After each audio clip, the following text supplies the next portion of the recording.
94 wizards with haste on the field, 94 wizards with haste. Exile 1, trigger a few, 96 wizards with haste on the field.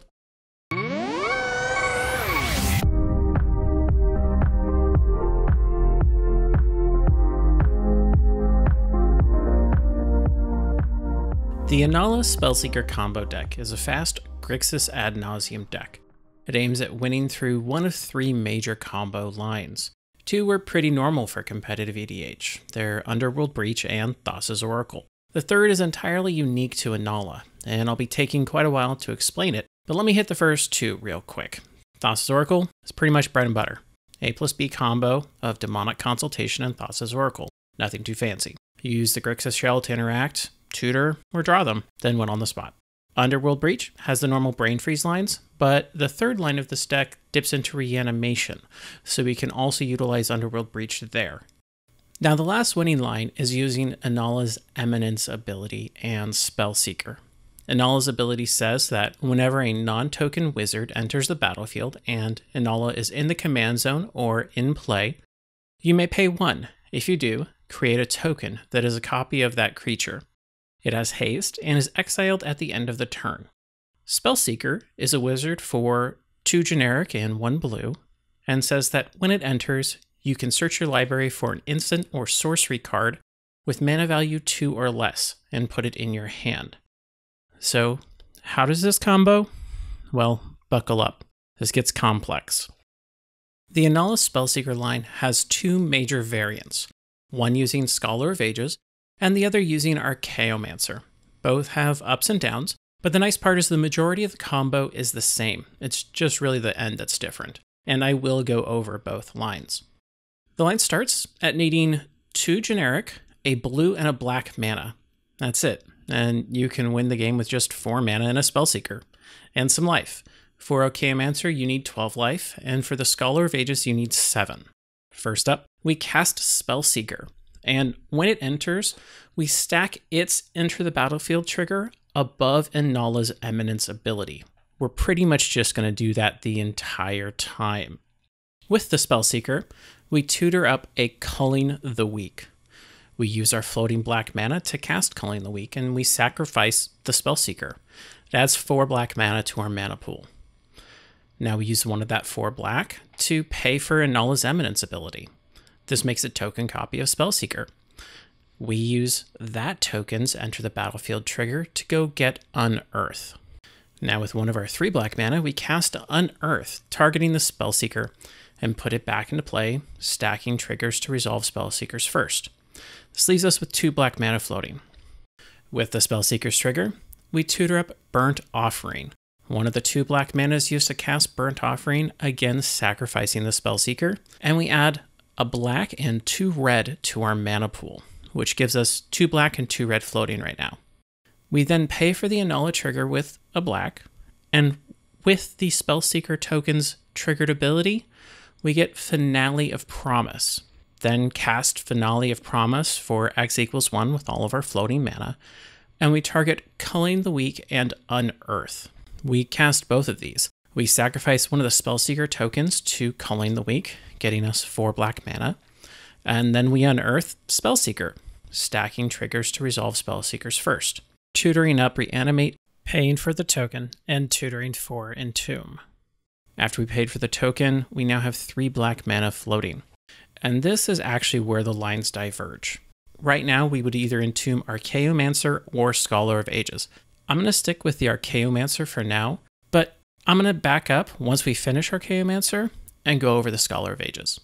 And I'll have a bookmark in the video so you can skip to the Scholar if that's the line that you want to watch. So now we have 3 black mana floating, we have an Entomb and a Reanimate in our hands, and we have a Spellseeker in play and a few copy tokens. We're going to cast Entomb, and we're going to Entomb Archaeomancer. And then we're going to cast Reanimate, targeting the Archaeomancer. This is going to leave us with 1 black mana floating, and we've lost 4 life. And it's going to put 2 triggers on the stack. Like Spellseeker, we are always going to stack the Archaeomancer trigger above the Eminence ability so that we can resolve it first. With the Archaeomancer trigger, we target Burnt Offering. With our floating black mana, we cast Burnt Offering. sacrificing the Archaeomancer, adding 4 black mana to our mana pool. We use a black to pay for Inalla, and we make an Archaeomancer token, getting back Reanimate. We cast Reanimate, and reanimate the same Archaeomancer yet again, losing another 4 life. So we've lost a total of 8 life, and we now have 2 black mana floating. Stack the triggers to resolve Archaeomancers before Inalla, and we get back Burnt Offering again. We can then pay for Inalla's trigger, leaving still another black mana floating, and get Finale of Promise with the token ability. We cast Burnt Offering, using up our last floating black mana, and we sacrifice the original Archaeomancer, and this time we add 2 black and 2 red to our mana pool. We cast Finale of Promise with X equals 1 again, targeting Entomb and Reanimate. We're still leaving a black mana floating. From here, we Entomb Shallow Grave, and we reanimate the Archaeomancer yet again. So we lose another 4 life. We've lost 12 in total here. And again, stack the triggers, so we Archaeomancer above Inalla. And the Archaeomancer returns Burnt Offering to our hand. We have black floating. We cast the Burnt Offering on the Archaeomancer, adding 4 black mana to our mana pool, pay for the Inalla token, and get Shallow Grave with the trigger. We pay 2 black mana to Shallow Grave the Archaeomancer, and stack the triggers so that we have Archaeomancer trigger above Inalla, we have a black mana floating, and we're all set up to loop. From here, we get back Burnt Offering, we sacrifice Archaeomancer, adding 4 black to our mana pool. We pay for the Inalla trigger, and we have 3 black mana floating. We get back Shallow Grave, and we cast Shallow Grave with the black mana floating. And we're back with an Archaeomancer trigger above an Inalla trigger, and black mana floating. We can loop this as many times as we need to get infinite hasting Archaeomancer tokens. We move to attacks and then kill the table. This is a self-sustaining loop of creating Archaeomancers. There's no additional lines from here for the Archaeomancer loop. Now let's rewind back to that divergent point for the Scholar of Ages. To refresh, we have 3 black mana floating and just grabbed Entomb and Reanimate from Spellseeker triggers, and the stack is currently empty. We Entomb Scholar of Ages with 2 black floating, we Reanimate Scholar of Ages with black floating, and we lost 7 life. Again, we stack the Scholar of Ages trigger above the Inalla trigger, and we target Entomb and Burnt Offering. We cast Burnt Offering on the Scholar, adding 7 black to the mana pool, and then we cast Entomb, putting Shallow Grave into the graveyard. We have 6 black mana floating. Pay for the Inalla trigger, return Burnt Offering and Shallow Grave with a Scholar token. We've got 5 black floating now. We can cast Burnt Offering, sacrificing the Scholar token, adding another 7 black. So we have 11 black floating. We cast Shallow Grave, 9 black, returning Scholar of Ages. We stack Inalla triggers below the Scholar, and we have Scholar targeting Shallow Grave and Burnt Offering. We are now at a loopable state. We have an Inalla trigger on the stack, Burnt Offering and Shallow Grave in our hand, a Scholar of Ages in play, and 9 black mana floating. We can Burnt Offering and Shallow Grave the Scholar, netting us 4 extra red or black mana and an Inalla trigger with each loop. Repeat this until we have infinite red and black mana and infinite Inalla triggers on the stack. From here, Scholar can net us infinite casts of any instant or sorcery in our deck. The loop requires 2 spells, and Scholar plus Inalla triggers return 4 total spells.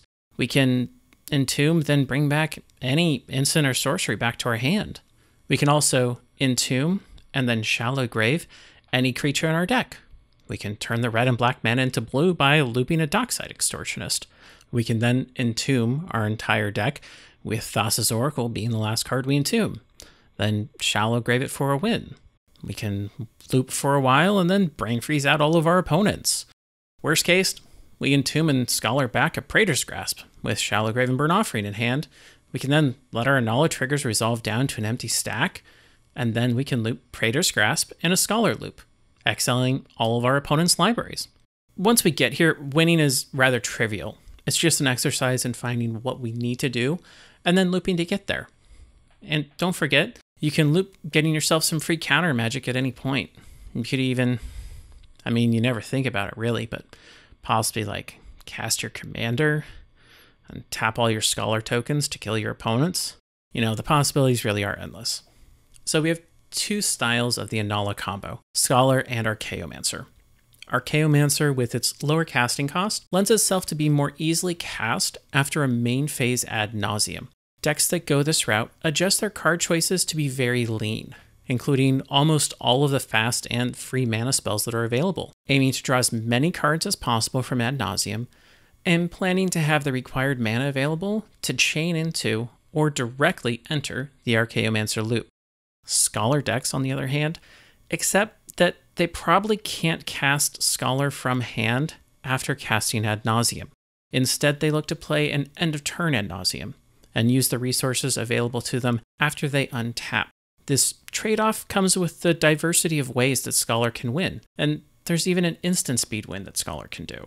Both of them are entirely functional winning lines, and each has their own pluses and minuses.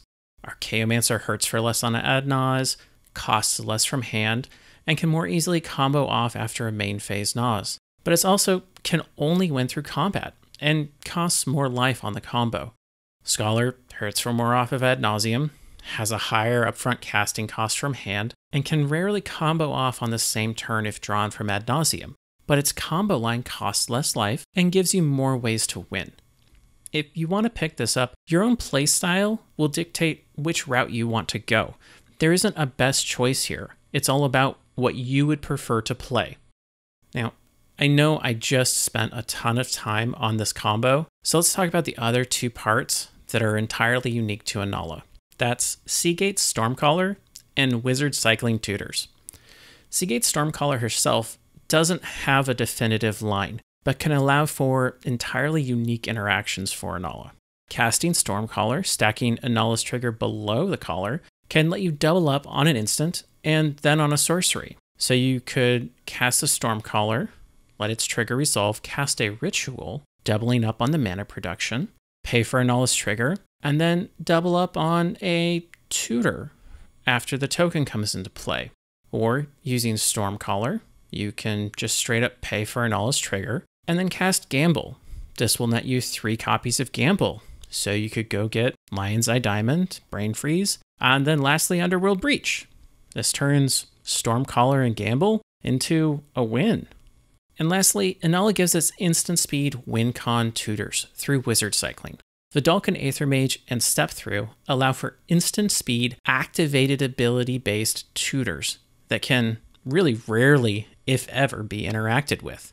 Being able to end of turn tutor for Spellseeker with generic mana as an activated ability tremendously improves the turn 2 win consistency and allows for fast pivoting in longer games.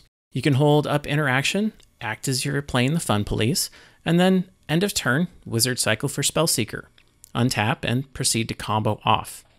The wizard lines and wizard cycling for your combo pieces are the unique benefit of Inalla as your commander. The rest is the same Underworld Breach and Thassa's Oracle that is the standard for competitive EDH.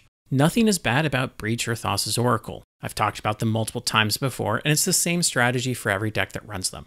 Inalla shines in that she has entirely unique combos, and can combo off with no board state, just Spellseeker and 4 mana. You can go off faster than ad nauseam, you count to 4 instead of 5. It really does make the difference in being able to combo off consistently and faster than other decks. That's it for Inalla. What you see is a pretty normal Grixis deck that forgoes direct card advantage or free spells in the command zone, with the ability to abuse specific wizards and being able to win with a single card in hand and 4 mana. She's always sitting in the wings, waiting to cheer on other wizards in her deck, never really showing up to the battlefield, sitting on the sidelines and summoning endless copies of wizards to overwhelm your opponents. I want to thank Apotheosis and Mikey for their help with this video and for maintaining their deck lists and primers. I've linked both their decks and the Discord for Inalla in the description down below. And with that, my brain's really fried, and I really can't think through any more steps for this script. I'll have to say goodbye for now. See you next time on the Lab Maniacs.